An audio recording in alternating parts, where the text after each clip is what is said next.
Muito boa noite a todos. Eu me chamo José Vitor Fayal, eu sou advogado, militante há praticamente 6 anos na área do direito tributário, em especial com a atuação no que se trata de pedidos de restituição, pedidos de reembolso, pedidos de ressarcimento e declarações de compensação, quando nos tratamos de créditos de natureza federal, leia-se PIS, COFINS, IR, contribuição sobre o lucro líquido e também a parte previdenciária.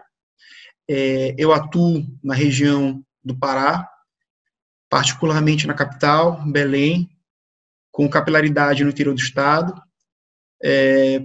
Nossa atuação do escritório como experiência prática particularmente com pedidos de compensação. E dentro da seara da compensação tributária, já avançando aqui no tema em que vai ser objeto da nossa apresentação de hoje, dentro da área da compensação tributária, infelizmente, nós aqui como advogados, e eu espero compartilhar um pouco da minha experiência prática com vocês que são contadores e quem sabe talvez um certo empresariado que esteja nos ouvindo. Infelizmente eu digo porque eu venho enfrentando, com certeza talvez os colegas possam endossar também e entrar nessa luta contra, não só nós da área do direito privado, mas também alguns colegas que podem nos ouvir que são fiscais, procuradores da Fazenda, etc. Eu venho enfrentando algumas dificuldades quando se trata de compensação tributária, em especial no tema fraude. O que vem acontecendo? Na região do estado do Pará, como outras regiões que são mais longínquas, certo, do centro centro do país, eu digo sul, sudeste, centro-oeste, o que nós vemos enfrentando? Propostas tentadoras, propostas que são super atrativas, propostas em que clientes do escritório, ou então clientes que vieram já com uma demanda dessa natureza, de compensação indevida, de auto de infração, de glosa, e o que é pior, de responsabilização objetiva por a questão do pagamento e também pela representação fiscais para fins penais, e aqui já entra uma outra área do segmento tributário, que é muito interessante, eu vou dar um fechamento na nossa palestra sobre isso. Infelizmente, eu digo que algumas hipóteses de compensação tributária vêm sendo tratadas não da maneira correta, não da maneira legal, não da maneira lícita e não da maneira conservadora com que ela tem que ser feita. Muitas das vezes, colegas de fora, contadores, ou vendedores, ou advogados, prometem propostas que, na prática, não são execuíveis, não são lícitas, e que consequenciam em verdadeiras fraudes, verdadeiros mercados. Já se tornou um mercado, essa venda, essa compra, essa cessão, esse deságio.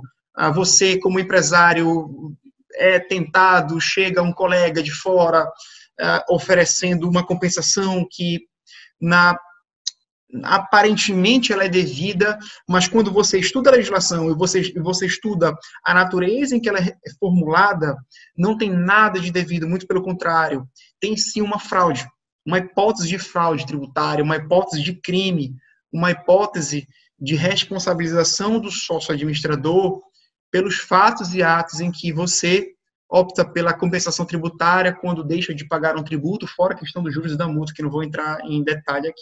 Mas, de qualquer modo, esse é meu tema. O meu tema reflete um quadro em que, hoje, com a calamidade pública, com o quadro de Covid, com o empresário tendo que fazer um desembolso de caixa, efetuar os pagamentos dos tributos em dia, exceto as hipóteses de diferimento, de prorrogação, de tributos federais, folha de salário, PIS e COFINS, etc. Mas, de cara, hoje ela se tornou muito atrativa, muito tentadora, na medida em que o financeiro está apertado, o financeiro está comprometido, não só das empresas aqui na região norte, mas das empresas como um todo.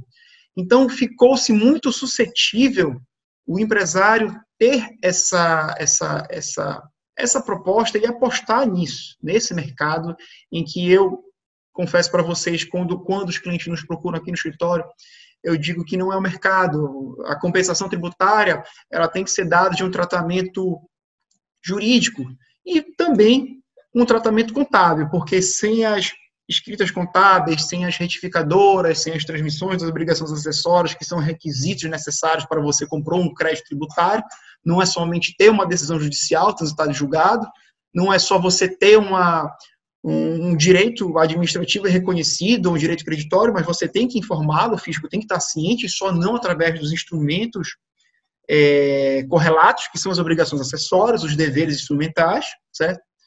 De todo modo, hoje se tornou muito tentador.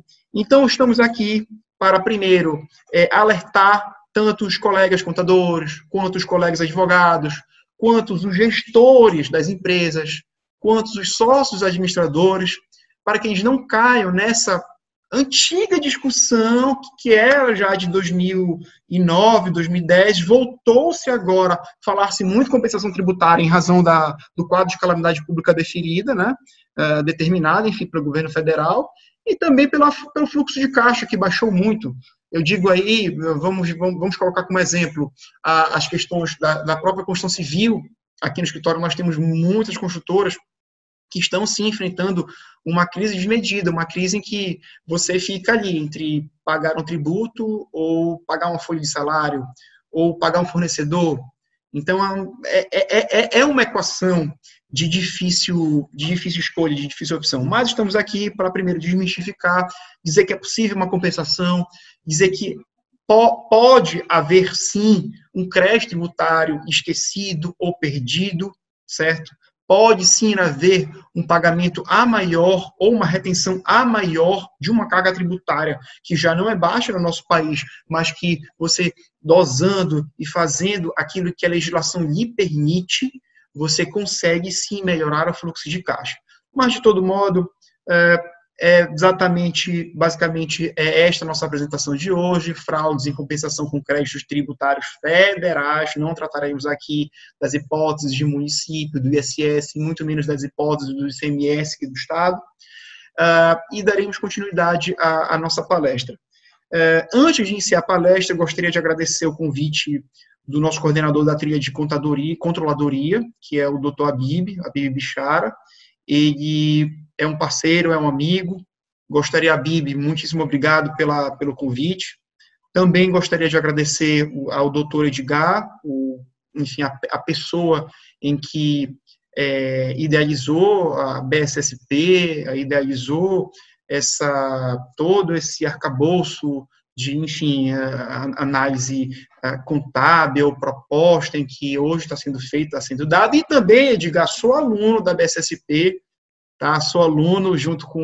Não sou professor da BSSP, sou advogado, já me formei enfim, fiz especialização fora, fiz especialização no IBET, enfim, mas, de qualquer modo, também sou aluno, estou aqui não como professor, estou aqui como aluno, como colega, e como advogado, querendo contribuir e auxiliar da melhor maneira possível naquilo que é devido a nível de compensação tributária. Mas, gente, vamos lá. Eu vou espelhar aqui para vocês, fica mais fácil. Primeiro, a minha apresentação no PowerPoint, para que a gente consiga ter uma linha de raciocínio conjunto.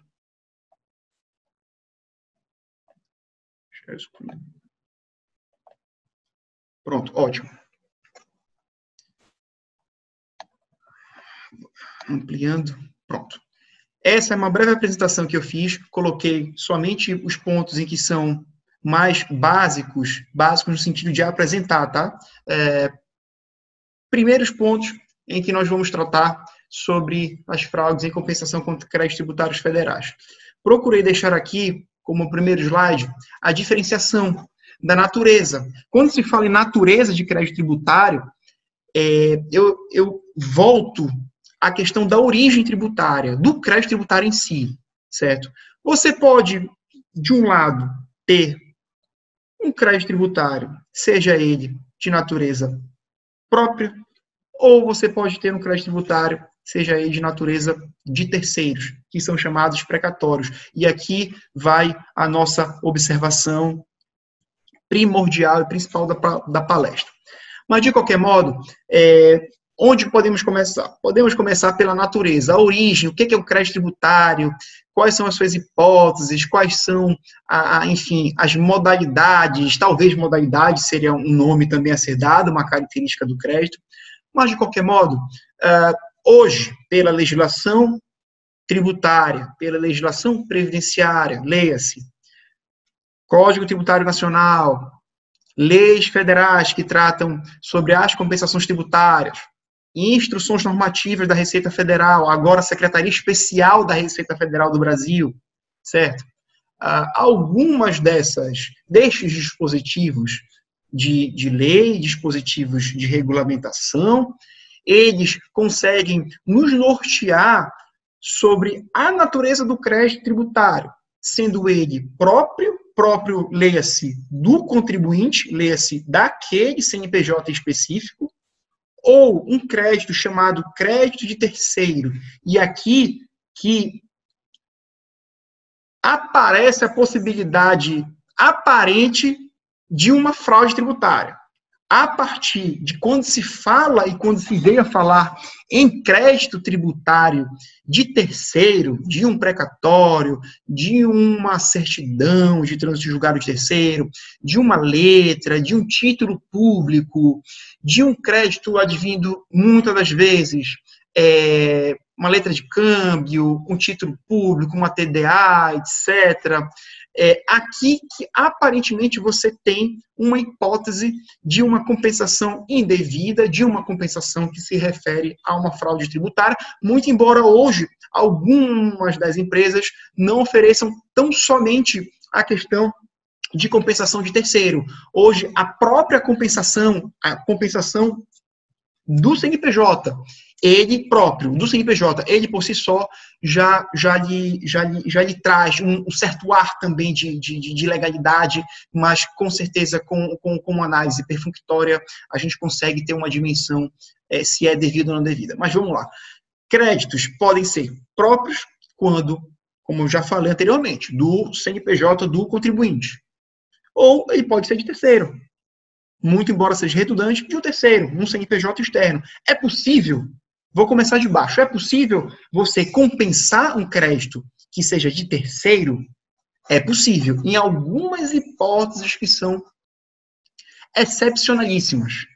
Via precatório. O precatório tem que ter uma ordem judicial, tem que estar expedido, ele tem que estar avalizado, tem que ser de uma natureza própria, crédito tributário com crédito tributário. É possível, mas as hipóteses são tão difíceis e o deságio quando a pessoa jurídica detém uma moeda a esse nível de crédito tributário de terceiro, ela muitas das vezes opta por realmente nem proceder à cessão do crédito tributário, ela opta por compensar com os débitos próprios. Lembrando que aqui se fala também, apesar de você ter um título público ou uma ordem judicial transitada de julgado para compensação com créditos próprios ou até mesmo a venda, a Receita Federal, muitas das vezes, ela opera via compensação de ofício, ou seja, ela só lhe dá aquela ordem, só lhe devolve aquele crédito se você não tiver absolutamente nada de dívida, porque ao mesmo tempo que você é credor, ao mesmo tempo você é devedor.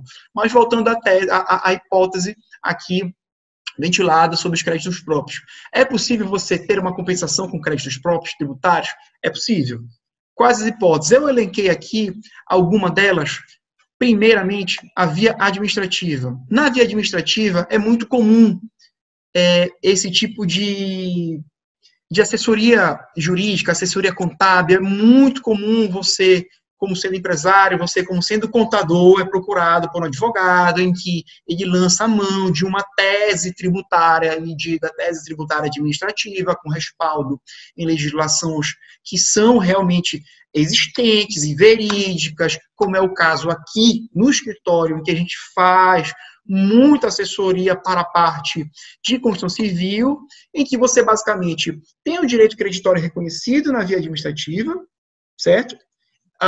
Muitas das vezes você não consegue operacionalizar aquele direito porque ou tem-se uma falha no sistema, ou tem-se realmente uma falta de análise um pouco mais aguçada da legislação. Tá? Lembrando que aqui, em nenhum momento, a gente quer, enfim, colocar à vontade que seria um erro do contador, um erro, enfim, das questões previdenciárias, no caso do chefe do RH. Não, em nenhum momento é isso. O que nós queremos aqui é somente apontar as diversas possibilidades de ganhos legais, de ganhos legítimos, e apontar aquilo que é indevido, aquilo que é uma fraude. Mas, de todo modo, voltaremos aqui à questão dos créditos próprios. Eu coloquei como exemplo prático a tão chamada retenção tributária. Na retenção tributária, hoje, que você encontra muito na área de construção civil, você basicamente lança os 11%, sobre o valor da nota fiscal, certo? E exclui aquilo que é devido a título de materiais aqueles ou ferramentas, né? Materiais ou ferramentas que são empregados nas obras de construção civil. De cara, é um crédito reconhecido. Isso é super comum e acontece muito. Você, como empresário, lançar nas notas fiscais os 11%, e por um fato de que realmente não se aproveitou, ou não se viu, não se enxergou, ou então, como hoje acontece, e nós já vivenciamos aqui no escritório, a transição entre a fase da CEFIP e a fase do E-Social, em que você não consegue fazer a chamada compensação cruzada, né, somente posterior à vigência do E-Social. Hoje você consegue sim, mas anteriormente você não conseguia fazer a compensação de, por exemplo, créditos de natureza previdenciária, que são as retenções lançadas nas notas fiscais com débitos de natureza fazendária, PIS e COFINS, IR contribuição. Você não conseguia fazer isso. E acontece muito das empresas que detêm esse tipo de crédito tributário não terem débito de previdência. Ou seja, o que acontece? Ele transmite a PER, que é o pedido eletrônico de restituição, ressarcimento, reembolso, e infelizmente pelo fato de estar ainda no ambiente da CEFIP, você não consegue compensar com outros créditos. E, muito embora na frente também aconteça isso, após a vigência do E-Social, já que o contribuinte ele não detém mais a questão de um débito tributário, porque sempre vai sendo uma sobra, um saldo acumulado mês a mês, acontece muito de que você tem o crédito tributário reconhecido pela lei administrativa e abre mão da chamada PER, que é o pedido de restituição, e não consegue operacionalizar uma decomp. Também é uma hipótese aí de crédito tributário lícito, legal, que não tem absolutamente nada enfim, de fraude, de falso, e você consegue operacionalizar isso na prática. Uma outra hipótese em que aqui tem que ter o apoio do próprio advogado são as chamadas hipóteses de judicialização, ou, mais comumente chamado, as grandes teses tributárias, as teses tributárias que eu até coloquei aqui embaixo como exemplo paradigmático, que é a bendita causa bilionária em que hoje a União, do jeito que está, enfim, o processo, o recurso extraordinário 574706-PR, hoje, do jeito como ele está, favorável ao contribuinte, só está na etapa de modulação dos efeitos. De qualquer modo, é também uma segunda hipótese você lançar mão, abrir mão de uma judicialização com o apoio de um jurista, de um advogado, que detém o jus postulante, certo? E discutir sobre a constitucionalidade, ou sobre a inconstitucionalidade, ou sobre a legalidade, ou sobre a ilegalidade de determinada incidência, exação de natureza tributária. Aqui é muito comum ter um pouco falta, ou não, digamos, não que seja uma falha, mas um pouco de uma falta de profundidade do próprio patrono, do próprio advogado que judicializa esse tipo de tese. Porque, veja bem, não é só o fato de você ter uma tese tributária, não é só o fato de você judicializar uma tese tributária que lhe abre mão de, enfim, você já proceder às compensações, você já proceder aos pedidos de restituição.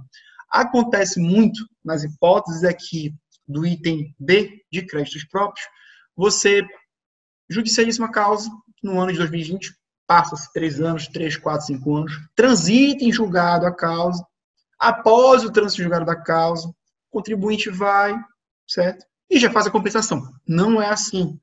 as etapas em que o processo judicial e após o processo administrativo eles exigem, são plenamente taxativas e plenamente exigíveis perante a administração fazendária. Então, não basta somente o leading case, o caso mãe, transitar em julgado. Não só basta isso, basta que o caso mãe transite em julgado, basta que você se habilite no procedimento específico chamado pedido de habilitação de crédito tributário após o trânsito em julgado da sua demanda individual, e aí sim você detém um direito creditório que será posteriormente compensável de ofício, posto que, sob a égide da reciprocidade, ao mesmo tempo que eu sou credor, eu também sou devedor, a Secretaria Especial da Receita Federal somente lhe ressarcirá a importância ou devolverá a importância em pecúnia, na medida em que você não deve absolutamente nada. Mas, de todo modo, o que nós queremos expor nesse item B é de que você pode, sim, ter um crédito tributário em que, por um rigor de lei, por um rigor, ou talvez de uma emenda, ou então constitucional, ou então um rigor de uma instrução normativa, você acaba que seja obrigado, você contador, você chefe do departamento pessoal, acaba que é obrigado a fazer aquele tipo de pagamento, de recolhimento, seja no antigo GPS, na antiga GPS, ou hoje no DARF social, ou DARF de créditos tributários fazendários. De todo modo, só recapitulando aqui, eu divido entre créditos próprios. Item 1, a linha A, créditos administrativos, que já são reconhecidos, em que há possibilidade sim legal. Item B, a linha B, créditos decorrentes de ação judicial transitada em julgado. Aqui, com ênfase no artigo 170A, que ele é muito expresso. Você só pode fazer qualquer tipo de procedimento compensatório depois que se judicializa uma ação judicial, após o trânsito em julgado.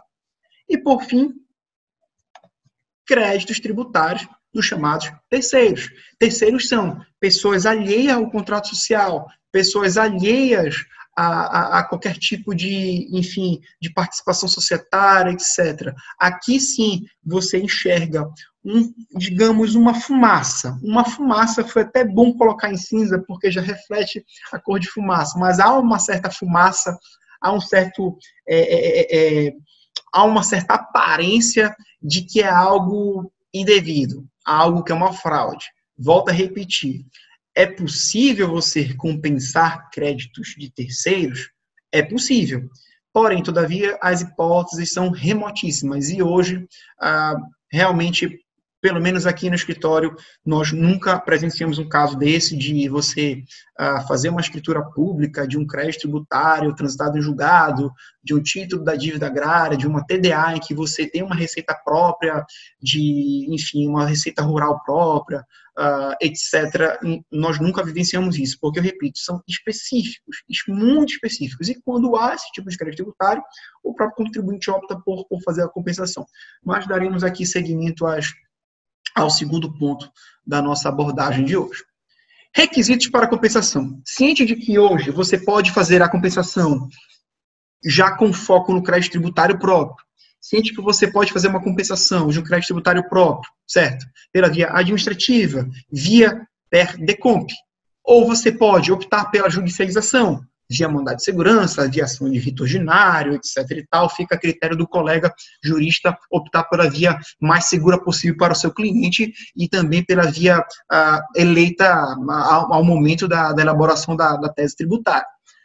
Há alguns requisitos para a compensação, e eu quis aqui ser mais sucinto possível, são exigidos para que você proceda e para que você identifique aquilo que é lícito, aquilo que é devido. Primeira, são 1, 2, 3, 4, 5. 5 perguntas.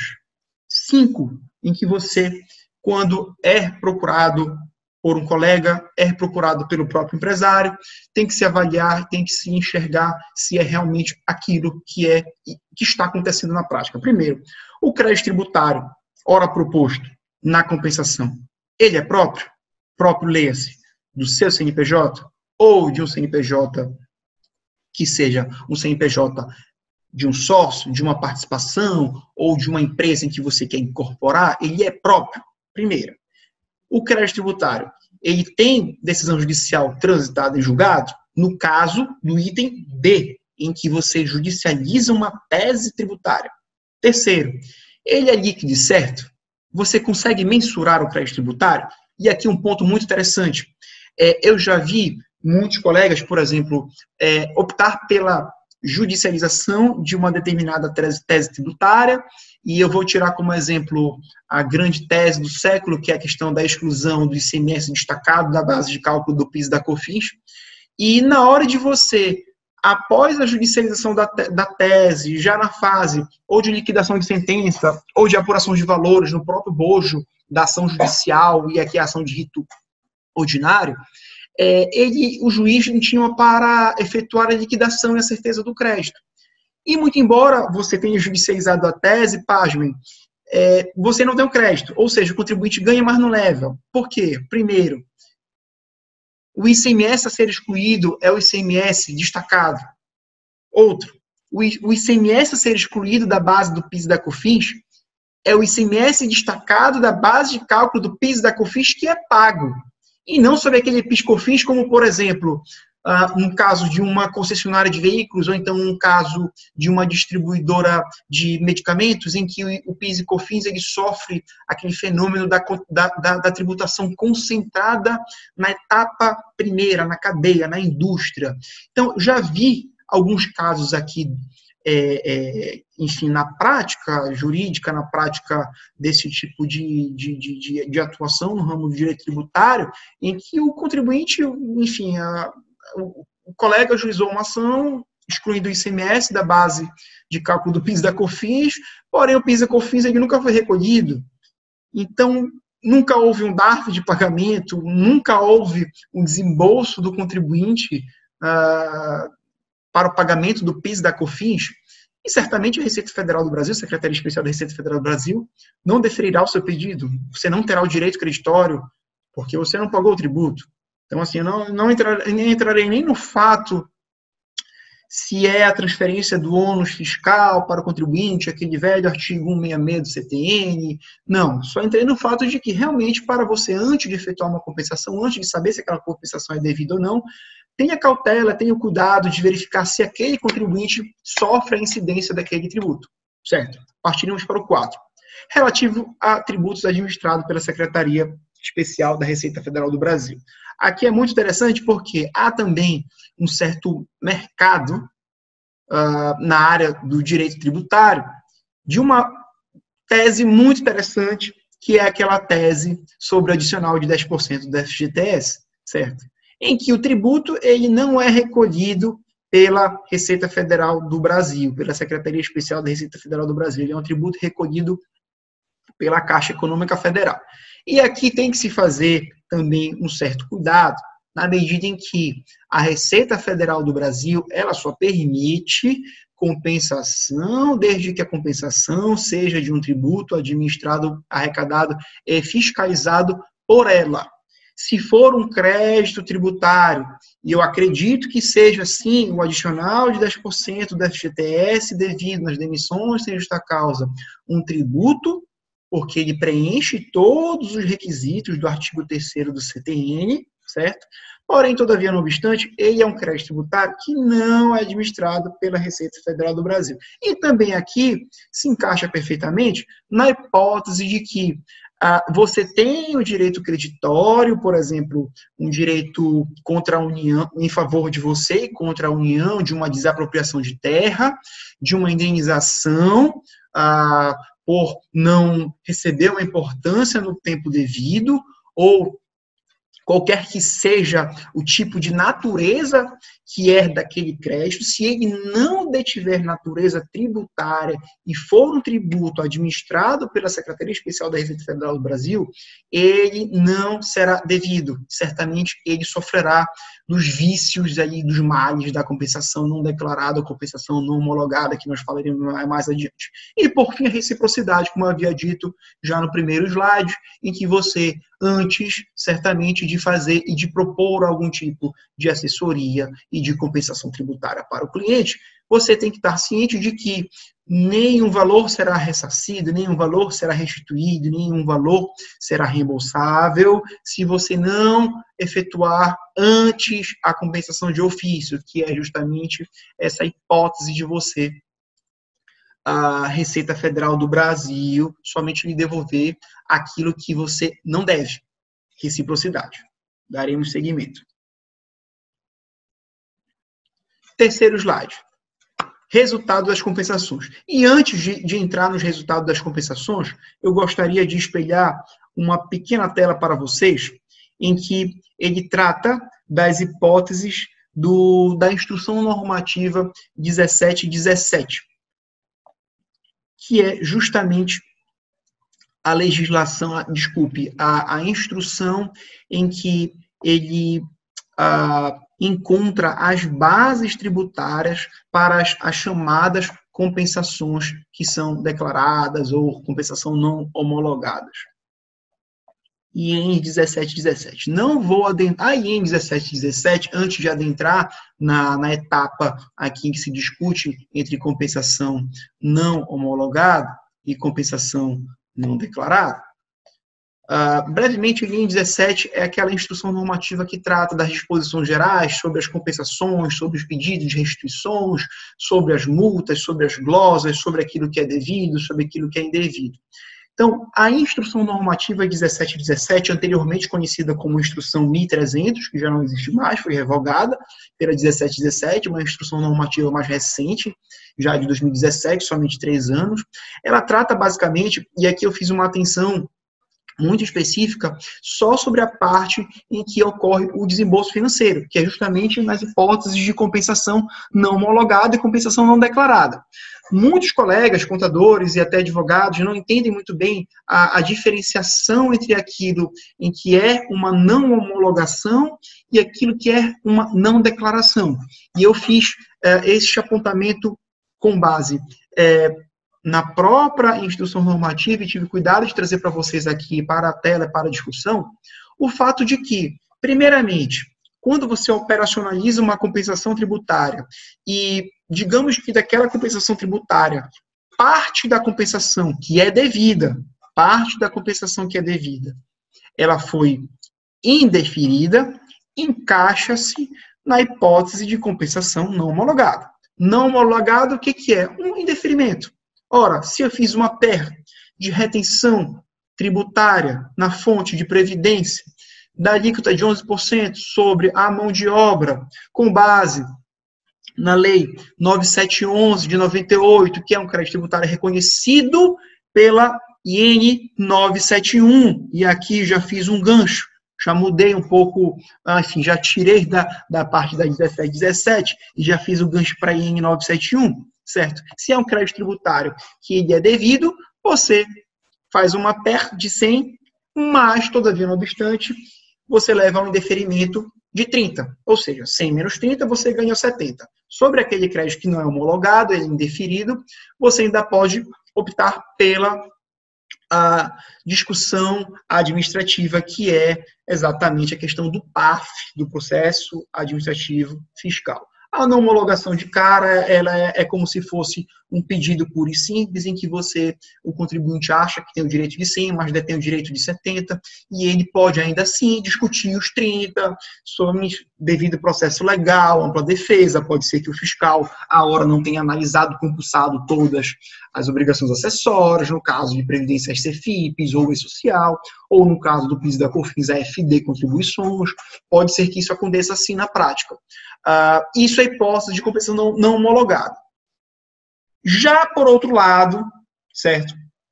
Falando das multas, ainda de compensação não homologada, coloco para vocês as alíquotas das penas, e aqui vai o cuidado de você antecipadamente saber se aquele crédito que você requer na via administrativa ou na via judicial, já tratando aqui de sucumbência, certo? Que não é o caso, mas numa via judicial, você judicializando a causa, a tese de ação de rito ordinário, tem os honorários sucumbenciais, a PGFN, mas na hipótese de você efetuar uma PER pura e simples e levar uma não homologação, você terá uma alíquota, certo? De no mínimo 50% e no máximo 225%, dependendo do tipo de compensação tributária. Aqui eu farei o foco especificamente nos 225%,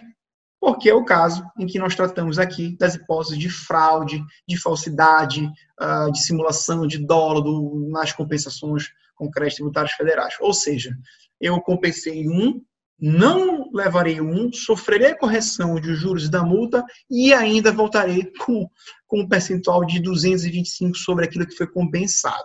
Então, é algo a se preocupar, não é algo que nós devamos levar isso de olhos fechados, como sendo ou advogado realmente de uma área que não é do direito tributário, ou queira se especializar. Tem que ter muito cuidado, principalmente na parte das compensações tributárias. Ainda que seja um crédito tributário devido, é sim de se fazer uma triagem, uma revisão de todo aquele tipo de pedido. Dando seguimento, passaremos aqui a atenção à chamada compensação não declarada, que diverge da compensação não homologada. A compensação não declarada, preliminarmente, ela não avança no PAF. O que é o PAF? Já falei, é o processo administrativo fiscal. O PAF, ele tem diversas etapas de defesa.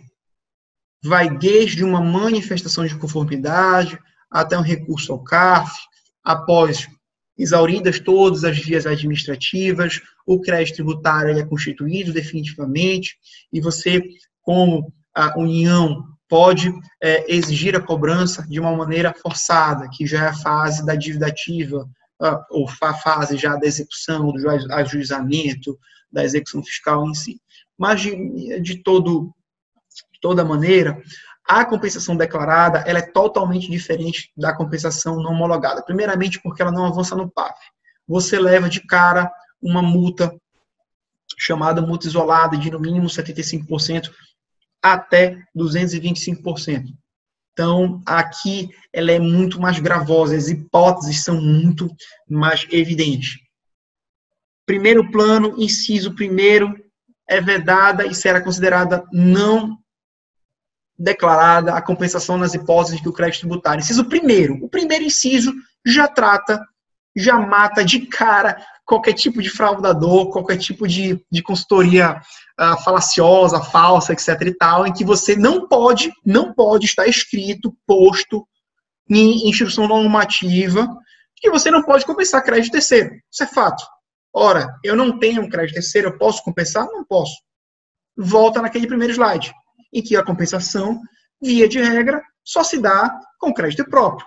Pode ser de terceiro? Pode, mas são exceções, são excepcionalíssimos casos. Então, de primeira, eu enxergo aqui como operador de direito, como consultor, como atuante na área do direito tributário, dessa parte de compensações e de teses tributárias, que não há nenhuma hipótese de crédito terceiro. Na prática é muito difícil, é quase improvável. O que há, sim, são assessorias, consultorias de fora, prometendo crédito de terceiros, ou quando não prometem crédito de terceiros, eu vou avançar um pouco mais, lá no final falarei um pouco disso, elas dizem que são créditos próprios, dizem que há um saldo negativo, há um prejuízo fiscal, ou então o crédito ele é próprio, mas você pagou indevido, pagou a maior, e ele não tem o cuidado de adentrar na escrita contábil, adentrar nas obrigações previdenciárias e realmente checar se aquilo existe ou não existe. Mas de pronto, é vedada a compensação de crédito terceiro. E um outro detalhe muito interessante, em que se trata também de um dos requisitos expostos no slide, é em que você não pode compensar um crédito tributário que não esteja transitado em julgado. E eu já vi muitos casos em que você tem uma ação judicial em curso, não está transitado em julgado, não existe certidão do trânsito, e opta pela compensação tributária via DECOMP. Não pode. É uma compensação não declarada e certamente será visto perante o fisco. E mais à frente, não se refere a tributo administrado pela Receita Federal do Brasil. Ou seja, se você compensar um crédito de uma indenização, que não é uma indenização, que não é um tributo, certamente você levará uma não declaração, uma multa por compensação não declarada. E o que é pior, não avançará no PAF. Dando continuidade ao nosso PowerPoint, deixa eu voltar aqui, slide padrão.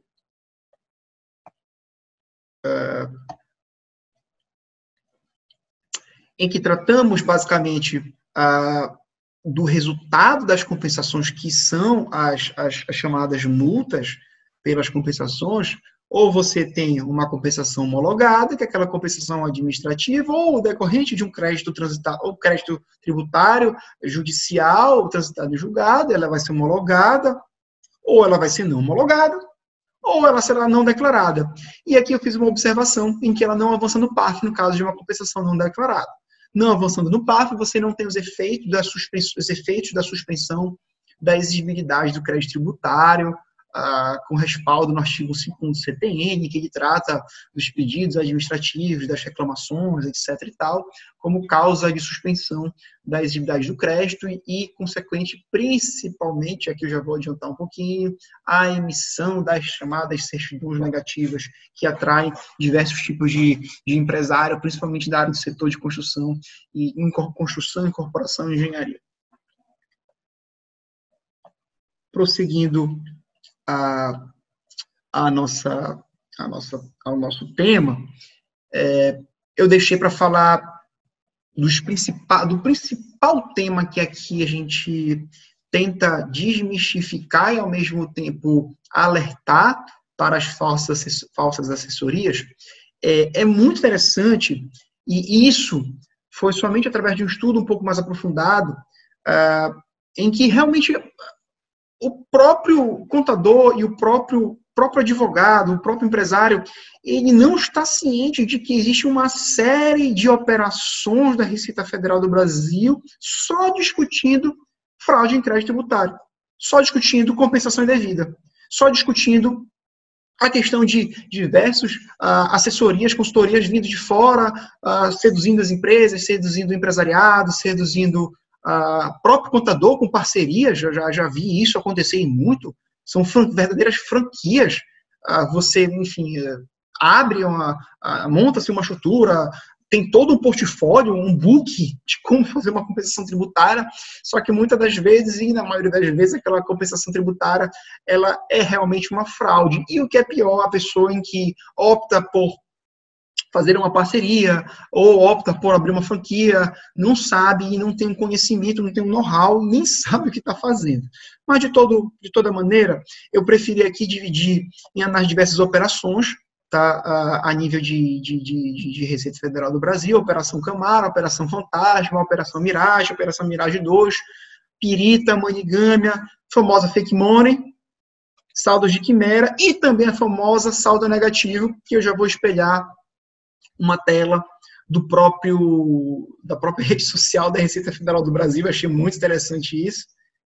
Quero compartilhar aqui com vocês, em que a Receita Federal está até mesmo abrindo mão, né, adotando a própria rede social para tentar conscientizar não só os empresários, mas nós como advogados, nós como contadores, como consultores, a respeito desse tipo de abordagem indevida, fraudulenta, de alguns colegas que militam na área. Mas, de todo modo, a questão aqui em que eu vou mostrar para vocês, eu preferi deixar em texto.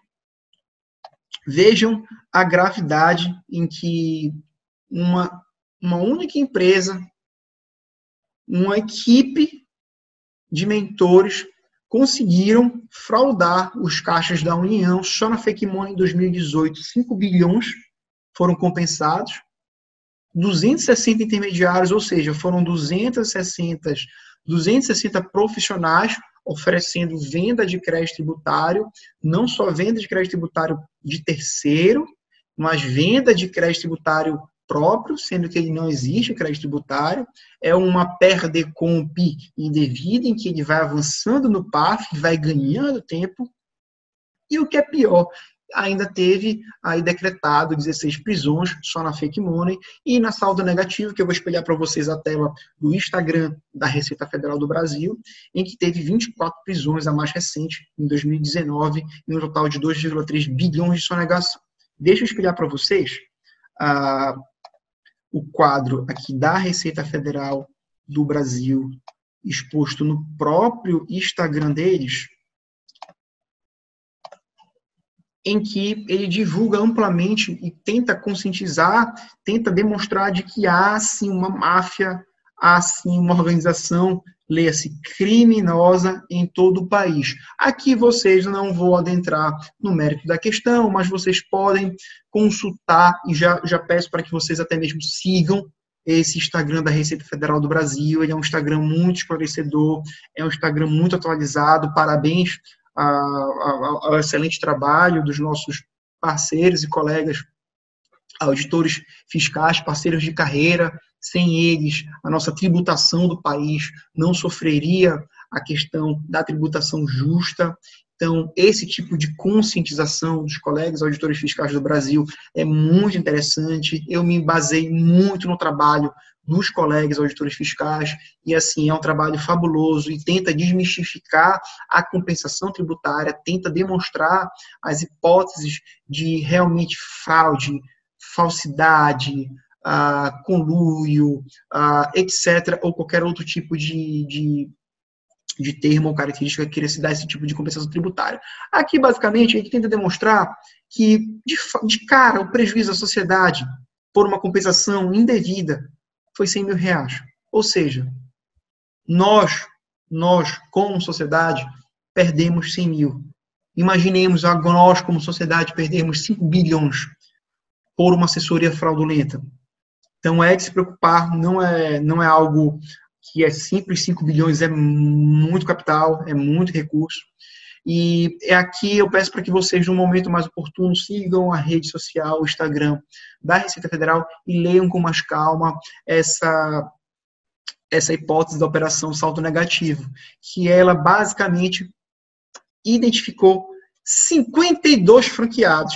52 franqueados no Brasil inteiro, oferecendo falso crédito tributário, oferecendo tese tributária, vendendo um serviço que é um serviço liso, que é um serviço legítimo, mas que ele se torna totalmente fraudulento na medida em que você não analisa, na medida em que você não estuda, não se debruça e não individualiza aquilo que é um ganho possível, aquilo que é um crédito pago a maior ou um crédito indevido. Então, basicamente fica aqui a nossa indicação do Instagram da própria Receita Federal do Brasil, e você poderá ter mais conhecimento e acesso a esse tipo de operação, que foi a última operação, a saldo negativo, certo? Perpetrada pela Secretaria Especial da Receita Federal do Brasil. Dando continuidade à nossa apresentação, já passando por uma etapa que é muitíssimo interessante, que são os fatos e atos, modos. Eu coloquei modus operandi porque eu achei muito interessante essa maneira como essas consultorias falsas e com que esses fraudadores tentam operacionalizar na vida cotidiana, né, das empresas, e enfim. Eu tentei individualizar aqui algumas experiências que eu tive na prática como advogado, em que diversos clientes vieram conosco aqui no escritório, sentaram na mesa, enfim, em reuniões conosco e falaram: doutor, fui procurado por um colega, fui procurado por uma pessoa de confiança que ofereceu um tipo de trabalho e, à época, eu realmente estava precisando de caixa, ou então, à época, eu não sabia, ou então, à época, eu realmente achava que aquilo era devido e confiei na pessoa. É muito comum. Aqui eu tentei colocar as diversas etapas em que você consegue enxergar uma aparência de que é indevido, de que aquele modus operandi, ele é, sim, de uma consultoria fraudulenta? Primeiramente, qual o discurso? O discurso em que o consultor chega na empresa e oferece: doutor, senhor empresário, senhor contador, doutor advogado. Muitas das empresas não têm advogado tributarista. Muitas das empresas têm advogado trabalhista, civilista, em que não tem a obrigação de saber da regra tributária. Até porque o direito ele é amplo e ele é didaticamente dividido em diversos segmentos e cada profissional vai optar por sua especialização. No meu caso, tributário. Chega o colega fraudador e promete uma revisão de todas as declarações para identificar créditos não utilizados na escrita contábil. Isso é muito comum. A famosa recuperação de crédito tributário, a famosa revisão do crédito tributário, revisão fiscal. Eu não quero aqui dizer que a recuperação do crédito tributário, per si, ela é sinônimo de algo fraudulento, não. Mas que de 100%, pelo menos 70% de todas as recuperações que utilizam, todas as, enfim, assessorias que utilizam esse termo, eu realmente já vi que não é algo devido, é algo fraudulento. E aqui eu coloquei alguns exemplos muito práticos de que você pode identificar, e ficará negritado, pode identificar de que aquela assessoria, ela é uma assessoria fraudulenta. Por exemplo, conceito elástico de insumos. Hoje você, sendo uma indústria, sendo um prestador de serviço, você pode abrir mão de uma apropriação, de uma decomp, de um crédito tributário chamado insumo, de PIS e de COFINS, exposto na Lei 10.637 e na Lei 10.833, conhecida por todos do segmento tributário, contadores e advogados. O que se faz? Chega o colega e oferece: doutor, nós temos um insumo, nós entendemos que o lápis, o material do escritório, ele é um insumo para a minha atividade. Nós entendemos que os seus honorários como advogados são insumos para PIS/COFINS. Ou o que é pior, coisas que são mais gritantes e que não tem nada a ver com o processo produtivo e muito menos com prestação de serviço. Chega lá o profissional, o colega, e lança a mão de uma decomp e vai compensando mês a mês, mês a mês, mês a mês, já sabendo que aquilo não é devido. Outra, muito antiga, em que já vi N tipos de autuações, ainda de previdência, aqui no escritório. Verbas indenizatórias que reconhecidamente são de naturezas remuneratórias. Ou seja, por exemplo, adicional de hora extra. Adicional de hora extra. Aqui no escritório, nós judicializamos, esperamos o trânsito em julgado. É certo de que a probabilidade de ganho é muito baixa, mas judicializa-se. Tem colega que não, opta pela decomp. Ele já faz ou compensação em CEFIP, que era muito mais simples à época, mas hoje só via decomp, já em ambiente de guia social. São verbas, rubricas que são taxativamente de natureza remuneratória, mas que há uma ou outra jurisprudência isolada, dizendo que é indenizatória, etc. e tal, mas que ele acaba por optar e fazer uma compensação, digamos que assim, indevida, muito embora seja um crédito tributário próprio, mas vai de contra, com o que a jurisprudência vem entendendo, se é remuneratória ou não, e remuneratória / indenizatória. E também a questão da exclusão do ICMS da base de cálculo do PIS e da COFINS, que é também uma assessoria que tem que ter muito cuidado, muito embora já esteja em etapas aí de trânsito julgado, mas, de qualquer modo, volta aquela situação que eu havia comentado com vocês, de que tem que se avaliar se a pessoa jurídica paga, é contribuinte do PIS e da COFINS, se a pessoa jurídica é contribuinte do ICMS, para que seja apurado posteriormente, e você não pode efetuar uma compensação pura e simples de cara, tem que esperar o trânsito julgado, e algumas assessorias oferecem e defendem os autos de infração, avançando no PAF, defendem através de manifestações de inconformidade, recursos ao CARF, defendem-se através do PAF sobre essa tese tributária. E, por último, os prejuízos fiscais e base negativa de CSLL, em que você tem um saldo acumulado de IR de CS em decorrência de prejuízos acumulados, em que não se tem absolutamente nada e simplesmente chega o consultor e aponta de que há, sim, um prejuízo. Eu já vi coisa tão gritante.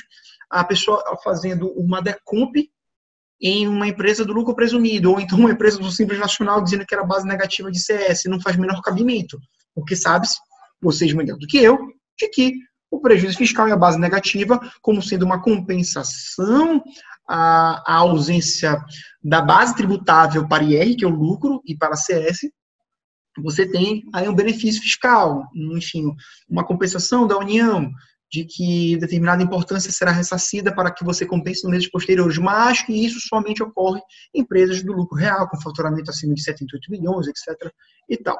De qualquer modo, avançando, mais uma hipótese de enxergar o modus operandi daquela falsa assessoria são para os valores compensados, que geralmente são milionários, quiçá bilionários. Então, chega-se, doutor sócio, senhor sócio, administrador, eu vou lhe oferecer uma assessoria aqui que vai lhe render alguns milhões de meses, alguns milhões por ano. Então fica muito sedutor o discurso e o empresário acha de um lado em que é realmente algo devido, mas acaba que não é assim. Os honorários geralmente são cobrados de 10% a 20% desses fraudadores.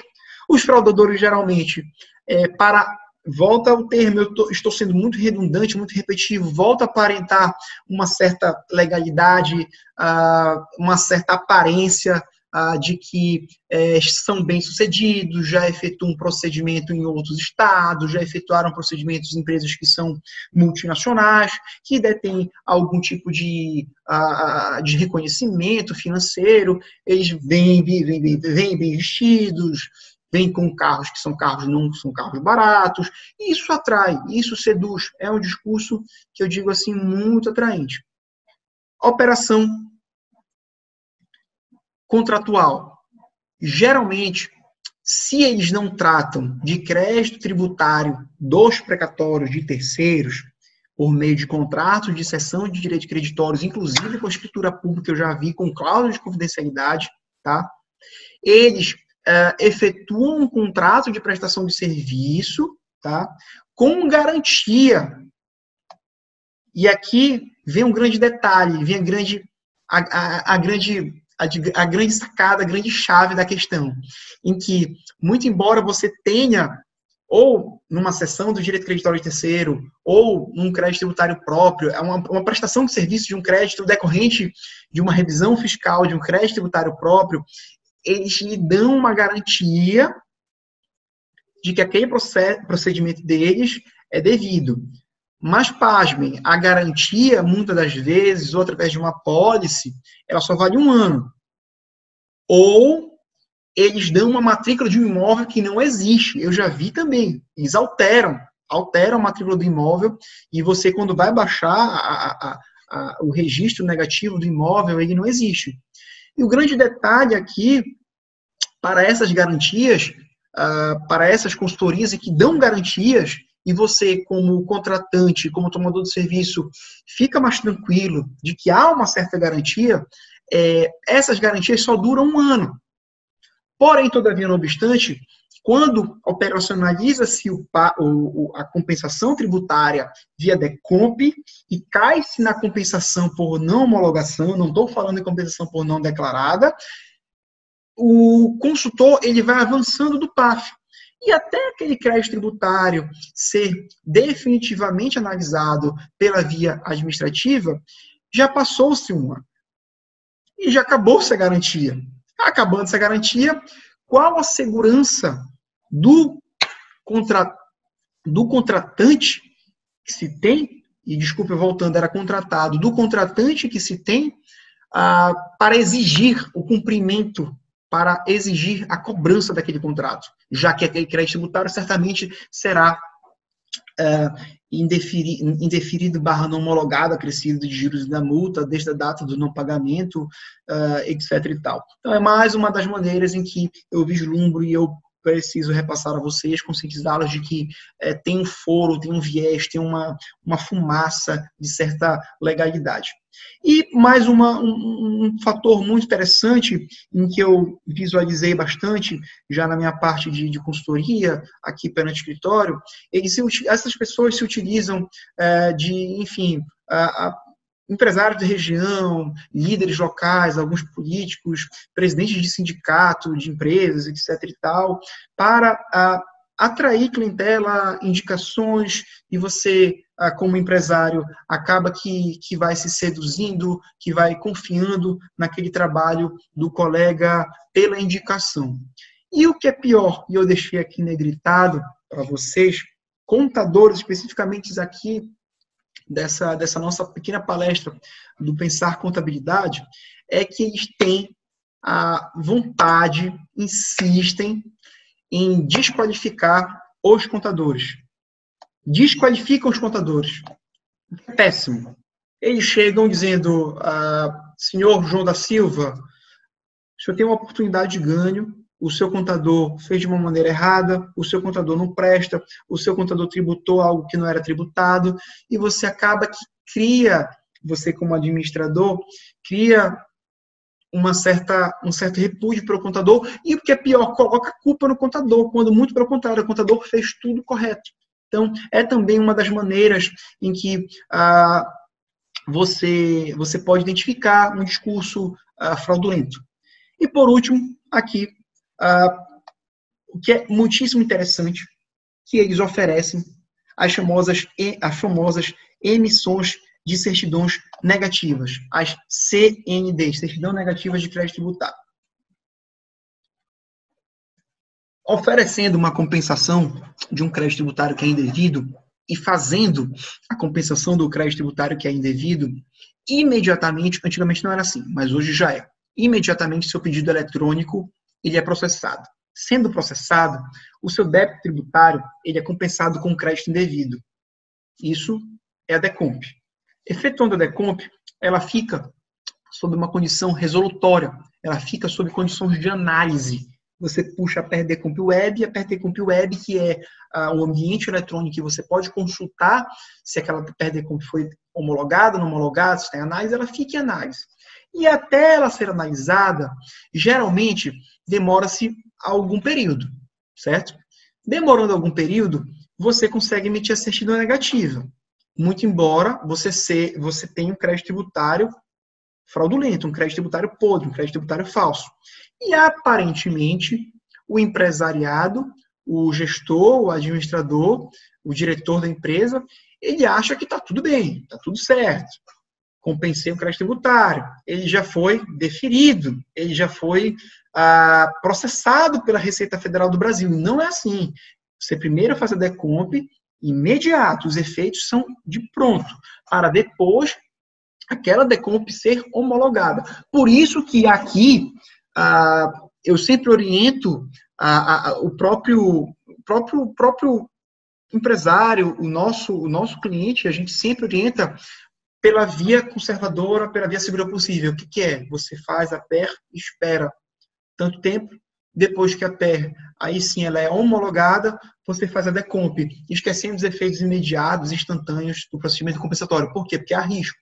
Então, muito embora você tenha ainda assim um crédito tributário que é lícito, ou pior dos casos, que é esse crédito tributário que é podre, que é de terceiro, que não é próprio, que ele não é líquido, que ele não é de tributo administrado pela Receita Federal do Brasil, você tem sim que aguardar o momento certo, o momento da homologação, ou esperar aquele crédito tributário também ser não homologado, para depois recorrer pela via administrativa e todas as etapas e cadeias possíveis. Mas aqui, em particular, é muito comum o consultor fraudulento ele oferecer a compensação, garantir a certidão, dizer que está tudo ok, você como empresário acha que está tudo lindo, maravilhoso, e muitas das vezes passa 6 meses, agora está tudo muito rápido, né, pelo SPED da Receita Federal do Brasil, e é cobrado com juros e multa, enfim, e não é esse tipo de procedimento que é o correto, que é o legal e lícito. Dando já segmento.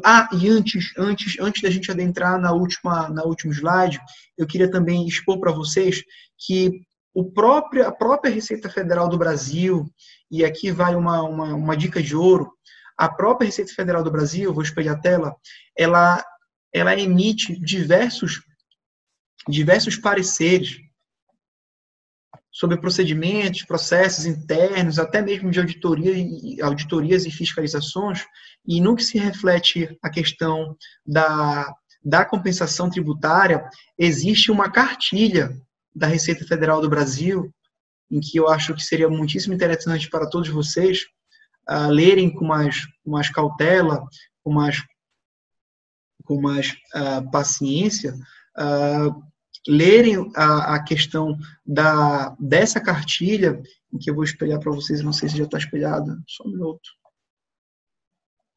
Aqui, pronto. É uma cartilha de prevenção à fraude tributária com títulos públicos antigos.